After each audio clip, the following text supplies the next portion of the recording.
First upma செய்யறதுக்கு நான் 1 cup வந்து நல்லா கெட்டியான அவல் எடுத்திருக்கேன், ஒயிட் அவல்.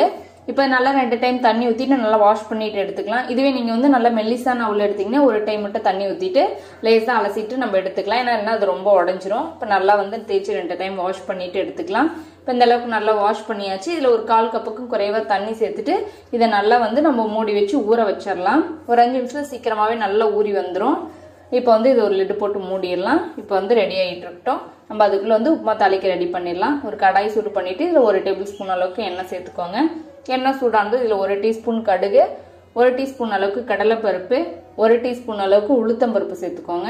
இது கூடவே நல்லா 1 டேபிள் ஸ்பூன் அளவுக்கு வேர்க்கடலை நல்லா வறுத்து தோல் நீக்கிட்டு எடுத்து வச்சிருக்கேன், அதையும் சேர்த்துக்கலாம்.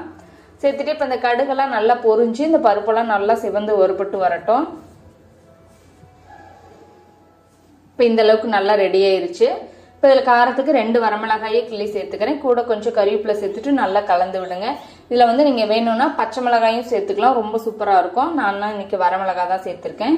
இப்போ ஒரு பெரிய வெங்காயத்தை நல்லா பொடியை கட் பண்ணி சேர்த்துக்கோங்க. சேர்த்துட்டு இதையும் நல்லா வதக்கி விட்டுறலாம்.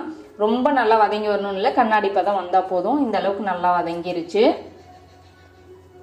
இப்போ இதில் ஒரு 1/4 டீஸ்பூன் அளவுக்கு மஞ்சள் தூள் சேர்த்துட்டு நல்லா கலந்து விட்டுருங்க. இந்த சமயத்தில் நம்ம அவ்வளோ நல்லா ஊறி ரெடி ஆயிருச்சு.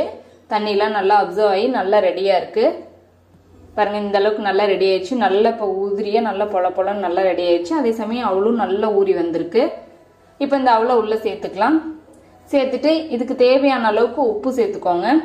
உப்பு சேர்த்துட்டு இப்போ நல்லா எல்லாம் ஒன்று போல் நல்லா கலந்து விட்டுறலாம். நல்லா கலந்து விட்டுட்டு அவ்வளோதாங்க, ஒரு லிட்டு போட்டு மூடி வச்சிருங்க. நல்லா ஒரு 2 நிமிஷத்துக்கு மட்டும் சிம்மில் வச்சுட்டு அப்படியே விட்டுட்டிங்கன்னா நல்லா எல்லாம் ஒன்று சேர்ந்து ரொம்ப நல்லா குயிக்காக ரெடி ஆயிரும். அவ்வளோதான், சூப்பராக ரெடி ஆயிடுச்சு. நல்லா எல்லாம் ஒரு வாட்டி கலந்து விட்டுட்டு இப்போ இதில் நல்லா துருவின தேங்காய் நல்லா ஒரு 2 டேபிள் ஸ்பூன் அளவுக்கு நான் எடுத்து வச்சுருக்கேன். இதை வந்து உள்ளே சேர்த்துக்கலாம். ரொம்ப சூப்பராக இருக்கும் சேர்த்து சாப்பிடும்போது. இது கூட கொஞ்சம் நல்லா ஃப்ரெஷ்ஷான கொத்தமல்லி தழை தூவிட்டு நல்லா ஒன்றா கலந்து விட்டுறலாங்க. அவ்வளோதான், நம்ம சூப்பரான அவல் உப்புமா ரொம்ப குயிக்காக ரெடி ஆயிடுச்சு. ரொம்ப டேஸ்ட்டாக இருக்கும். ரொம்ப குயிக்காகவும் செஞ்சாலும் ஹெல்த்தியாகவும் இருக்கும். நீங்களும் கண்டிப்பாக ட்ரை பண்ணி பாருங்கள். உங்களுக்கு பிடிச்சிருந்துச்சுன்னா லைக் பண்ணுங்கள், ஷேர் பண்ணுங்கள். நம்ம தெய்வாஸ் நலபாகம் சேனலுக்கு சப்ஸ்கிரைப் பண்ணிக்கோங்க.